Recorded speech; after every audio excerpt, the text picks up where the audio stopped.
Sometimes when faced with an advanced title, people will say to me, will I be able to keep up? Is this for me? Is it too advanced for me?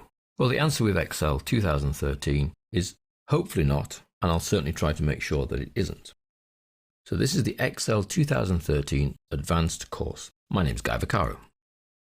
Now, as far as Excel 2013 is concerned, there have been a few changes to Excel. Other than the aesthetic interface, we have the cloud introduction, where a lot more interaction goes on with web-based data services, whether that's social networks, whether that's SkyDrive for storing locations, or whether that's just for getting your images down from the internet, either via Office Clipart or via a Flickr account.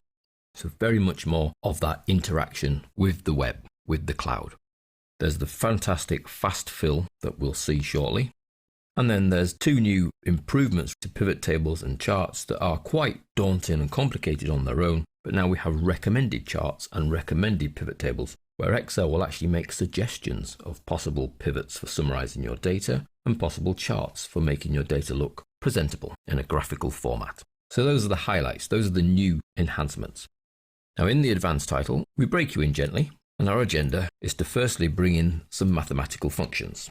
After all, that's really what Excel was built for, number crunching. So we start you off simple with the sum, min, max, count, the basic functions that you will arrive with, and then we add on more complicated things like SUMIF and COUNTIF and AVERAGEIF, and using these over multiple ranges. We then introduce some more functions in that we add if functions, and then nested ifs, and then the use of and or within those ifs. Staying on the function theme, we introduce lookups, so vertical lookup, so VLOOKUP, horizontal lookup, HLOOKUP, that will allow you to pull data from one sheet to another. Then we'll leave math alone for a while and have a little rest really with sparklines, which are like little mini charts that you can introduce and add to individual cells.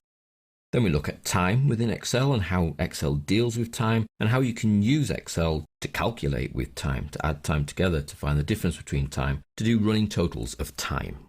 Then we're into outlining, so being able to group and then hide very quickly rows and columns based on natural groupings within the data. If that doesn't make any sense at all, it will when we cover it. Then we visit scenarios and views to allow you to play with data, really running what-if scenarios. And then views for contracting, expanding and hiding different elements of your worksheets. Then we're back to mathematical functions, but of a different type, text manipulation functions, allowing us to play with text, manipulate strings, find values within strings, join strings together. So looking at that whole angle of text manipulation. Then we visit arrays and array formulas, very exciting, but by that stage you'll want to know about them.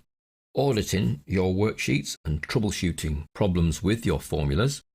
And then we get to pivot tables and charts, extremely fantastic tool for summarizing data. When you have a lot of data that is not even necessarily stored in Excel, we can use Excel's pivot tables and pivot charts tools to summarize that data and explore that data. And our final step is to look at macros, so automating tasks within Excel to make it work even faster for you, to make your life easier, which is really what Excel was generated for in the first place. So hopefully I've whet your appetite.